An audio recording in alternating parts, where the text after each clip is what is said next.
على ازدواجية المعايير والانتقائية في تطبيقها.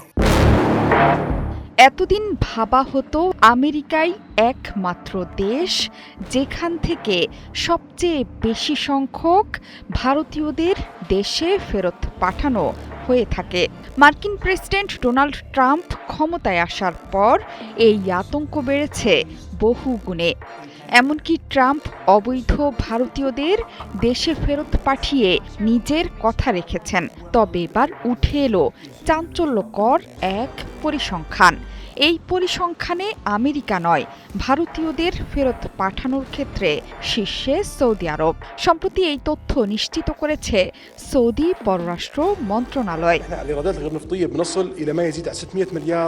বিদেশের মাটিতে অবৈধভাবে থাকা এবং শ্রম আইন লঙ্ঘনের অভিযোগে ভারতীয় নাগরিকদের দেশে ফেরত পাঠানোর পরিসংখ্যানে উঠে এসেছে এমন চাঞ্চল্যকর তথ্য।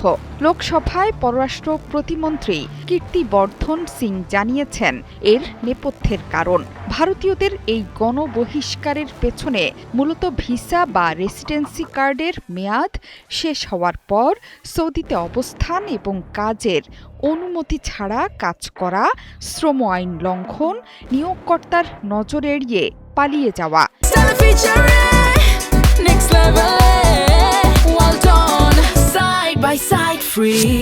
এবং বিভিন্ন দেওয়ানি বা ফৌজদারি মামলায় অভিযুক্ত হওয়ার মতো কারণ আছে।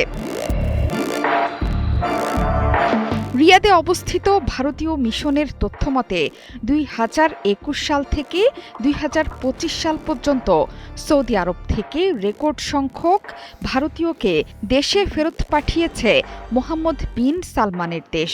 এর মধ্যে 2021 সালে 8,887 জন, 2022 সালে 10,277 জন, 2023 সালে 11,486 জন, 2024 সালে 9,206 জন আর 2025 সালের এখন পর্যন্ত 7,019 জনকে দেশে ফেরত পাঠিয়েছে রিয়াদ।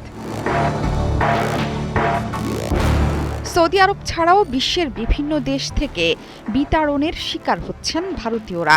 এর মধ্যে মিয়ানমার, মালয়েশিয়া, সংযুক্ত আরব আমিরাত, বাহরাইন, থাইল্যান্ড এবং কম্বোডিয়া উল্লেখযোগ্য সংখ্যক হারে ভারতীয়দের ফেরত পাঠিয়েছে।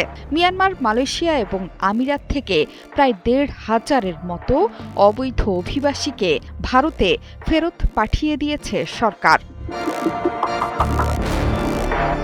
সৌদির সাথে ভারতের সম্পর্ক এমনিতে বন্ধুত্বপূর্ণ। গেল এপ্রিলে ভারত পাকিস্তান যুদ্ধের সময় মধ্যস্থতায় এগিয়ে আসে রিয়াদ। আলোচনার মাধ্যমে সংকট সমাধানের তাগিদ দিয়েছিল মোহাম্মদ বিন সালমানের দেশ। যদিও পাকিস্তানের সাথে প্রতিরক্ষা চুক্তি স্বাক্ষর করে আলোড়ন তৈরি করেছিল সৌদি আরব। সেই চুক্তিতে এসেছে, তৃতীয় কোনো দেশ যদি ভারত বা পাকিস্তানকে আক্রমণ করে তাহলে তা দুই দেশকেই আক্রমণের সমতুল্য। যদিও সৌদি আরব পরে খুলাসা করে বলেছে, তাদের আক্রমণের লক্ষ্যবস্তু ভারত নয়। জোহরা চৌধুরী, সেতু, ৭১।